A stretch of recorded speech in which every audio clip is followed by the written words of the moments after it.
perkenalkan nama saya Kayla Ikania. Saya akan membahas tugas dari komunikasi antar pribadi dan budaya cyber. Untuk tema yang saya pilih adalah tentang fenomena komunikasi antar pribadi yang menggambarkan hambatan dalam bahasa verbal dalam konteks komunikasi antar pribadi. Untuk temanya, fenomena komunikasi antar pribadi dengan kesalahpahaman antara sahabat karena hambatan bahasa verbal dan pesan nonverbal. Sebagai saya Kayla dan Afina, sahabat saya, kita adalah dua sahabat yang sudah bertemu sejak lama dari zaman SMP. Sekarang saya bekerja di kantor yang sama namun divisi yang berbeda-beda. Di suatu hari atau suatu sore, saya dan Afina sedang makan siang bersama setelah sekian lama bertemu dan tidak intens satu sama lain. Saat itu Afina mulai berbicara, bercerita tentang masalah kantor yang dia hadapi. Berharap saya bisa memahami dan memberi dukungan tersebut. Analisis hambatan bahasa verbal dalam komunikasi. 1. Orientasi internasional.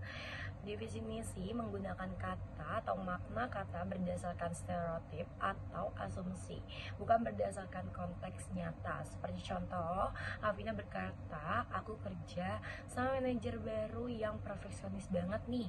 Kayaknya orang Jawa gitu deh, harusnya detail dan rapi terus. Saya sebagai orang Jawa merasa tersinggung dan hambatan yang terjadi karena Afina menggunakan stereotip etnis yang tidak relevan dan menimbulkan kesan bias budaya.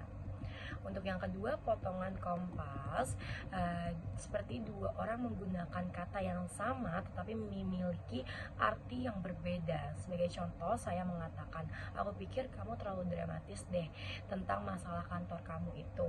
Afina merasa tersinggung juga karena mengartikan dramatis sebagai berlebihan secara emosional, dan saya bermaksud menanggapi masalah dengan serius gitu. Dan hambatan yang terjadi juga perbedaan makna terhadap istilah yang sama menyebabkan konflik tersebut. Dan yang ketiga adalah evaluasi statis, ya, menganggap seseorang tidak berubah atau tetapi seperti dulu. Sebagai contoh, saya berkata, kamu memang dari dulu sensitif banget deh. Seperti kayak hambatan pertanyaan ini mengabaikan kemungkinan bahwa si Afina ini bisa berubah atau berkembang dengan membuatnya merasa dihakimi. Yang keempat ada Indikrimasi itu adalah menggeneralisasi berdasarkan kelompok atau pengalaman masa lalu tanpa melihat individu tersebut. Ya, sebagai contoh, Afina berkata, bos kamu itu kayaknya semua manajer pria deh, gak pernah mau dengar pendapat perempuan. Ini adalah bentuk generasi yang tidak akurat dan memperkuat stereotip gender, seperti biasanya menimbulkan kesan prasangka. Jenis pesan nonverbal dalam percakapan tersebut adalah ekspresi wajah. Wajah saya berubah datar dan terlihat dingin setelah komentar tentang etnis. Terus juga ada nada suara Afina yang mulai meninggikan nada suara ketika merasakan disuduti. Dan terus yang ketiga adalah gerakan tubuh saya menyilangkan tangan dan bersandar ke belakang, tanda penutupan dari atau ketidaknyamanan. Dan yang keempat adalah jarak personal. Saya sedikit menjauhkan kursi dari Afina setelah pernyataan tentang manajer pria. Untuk fungsi tersebut, untuk fungsi pesan dalam komunikasi, yang pertama adalah fungsi informatif. Afina mencoba berbagai informasi tentang kondisi kerjanya. Yang kedua, fungsi ekspresif. Afina ingin mengekspresikan perasaan dan pendapatan empati. Yang ketiga adalah fungsi relasional. Percakapan bertujuan memperkuat kembali hubungan persahabatan. Yang keempat, fungsi direktif. Saya secara tidak langsung menyarankan agar Afina jangan terlalu sensitif.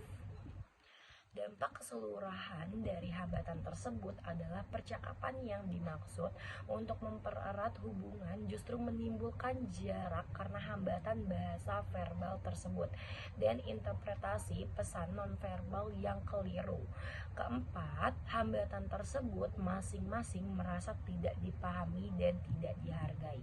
Untuk solusi tersebut, yang pertama itu harus menggunakan bahasa yang spesifik dan hindari stereotip. Yang kedua, klarifikasi makna jika ada kata multitafsir. Yang ketiga, berikan ruang perubahan identitas sahabat. Dan yang keempat itu dengarkan tanpa mengeneralisasi dan atau menyamaratakan. Jadi sekian jawaban yang sudah saya review dari hambatan saya dan sahabat saya.